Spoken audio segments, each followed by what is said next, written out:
Now that we have some of the families that we'd like to use in our design loaded into our project, we can take a look at how we can place those families and start changing their parameters to go ahead and kind of create different variations on those families. So to do that, what we typically do is place the components by either using the Place Component tool. That shows up here in the Architecture tab. There's the Place Component tool. If you choose the Place Component tool, and then pull down through the type selector, you actually see some of the different sort of components that are available to us right now. So for example, there's this desk component. That's a piece of furniture. We can go ahead and choose that 60 by 30 size. If I place it, here's one, maybe a second one. Now these both have the same type. So things that I do to the type properties of these two, and now this third one, are all going to affect all three of those now. So all the different instances are going to be affected. Now, if I want to go through and place a different size, for example, let's go ahead and pull that down again.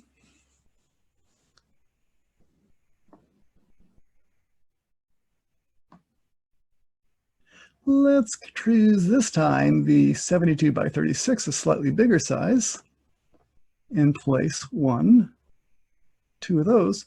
Those are of a different type. So those will all be affected kind of together. Those two will have the same sort of changes affecting them both because they'll share the same type, but that won't necessarily spill over to the desks of the other type. So let's actually see how that actually plays out. So for example, if I choose, for example, on this desk, the 60 by 31, and I choose to edit its type properties, what can I do? Let's go ahead and try changing, I'm just going to change the overall height of this desk to something that's a little absurd, but it'll just be easy to spot visually. Let's change them to 3'6". You'll see that all three of those desks got very tall. Okay, that's because they share that same type property.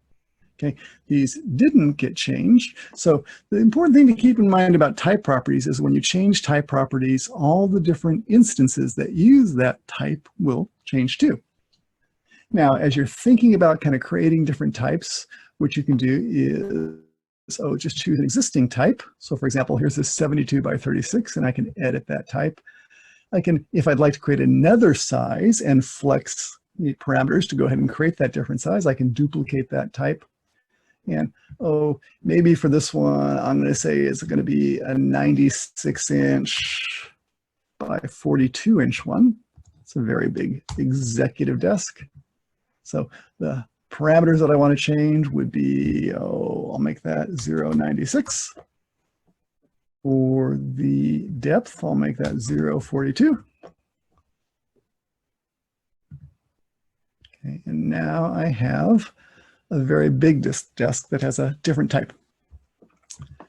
Okay, so the type parameters, again, will change all the ones of a specific type. The other way I can actually go through and place these, you might notice over here in the project browser, I now have the type available within that family, so I can place another one there, and that's looking good.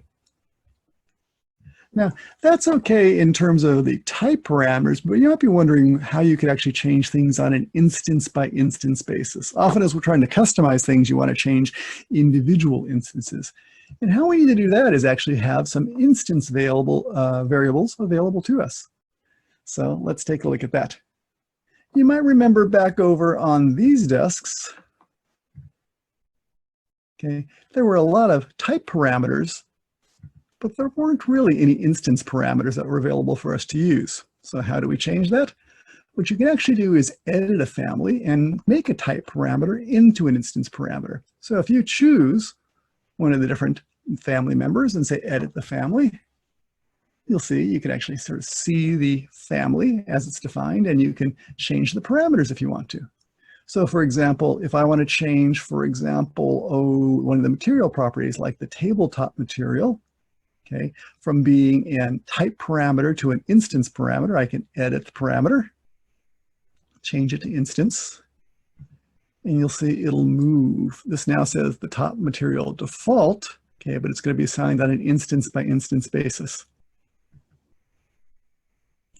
Now, if I load that back into my project, what you'll see is you could actually have another family. Here I have desk materials by instance. I'd made that modification before the start of this video. And I have another version of the desk here. This one now has the availability of the instance parameters. So let me place a couple of those.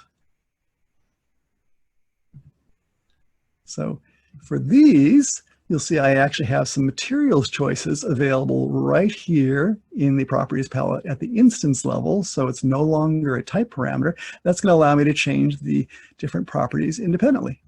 So for example, if I want to change the top material of this desk, oops, wrong choice there. I need to pull over just a little further to that button right there. And we're going to open up the materials browser, see what we have available in our project.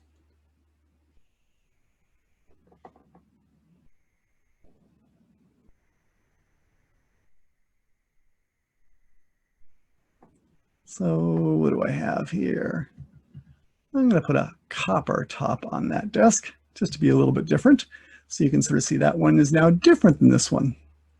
Similarly for this one over here, if I want to have a different material for it, oh, let me find some oak in here.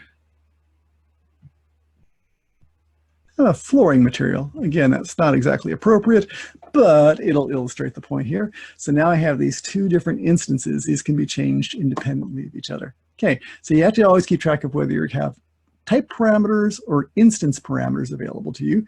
Often for what we're going to be doing, you'll want to have instance parameters so you can change individual instances to have special properties. Now, let me zoom out a little bit. Just working with a world of desks is kind of okay, but if we want to think about things at a higher level, we might go ahead and try a different type of object. This is called a mass object. You can see this is a very different scale. This might be more of a building form, okay, something that we're going to actually do kind of a large scale building design with. Let me kind of make a couple different copies of this.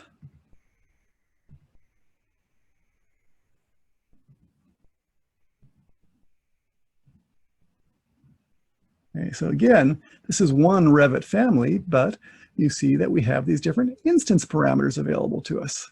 So by just taking a single family and changing the instance parameters, I can do all sorts of interesting things. I can make things very tall.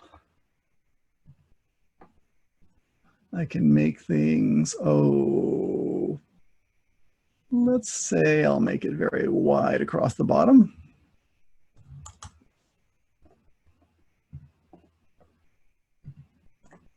I could even do things like, oh, maybe vary the twist. These are all just, well, that's a little confused. It doesn't like to go as high as 90 degrees. That sometimes happens when you're trying to twist these different objects or kind of flex these different objects. Occasionally you sort of get values that are just a little bit too much. Let me try something a little bit more modest. Let's try 80 degrees. Okay, and that was a little bit better. So I've taken a single family and actually flexed it to create several different variations. These might be 3 different variations we're thinking of for some tower form that we're considering building. So again, what we're doing is just once we've loaded a family, just flexing the different input parameters. And again, the instance parameters give us the ability to change every individual instance versus the type parameters, which will change the same value for all the different instances. Okay, so go ahead and play around with that. Within this example, just try placing some of the different objects and flexing those different instance parameters to see how many different variations you can kind of come up with of the same family.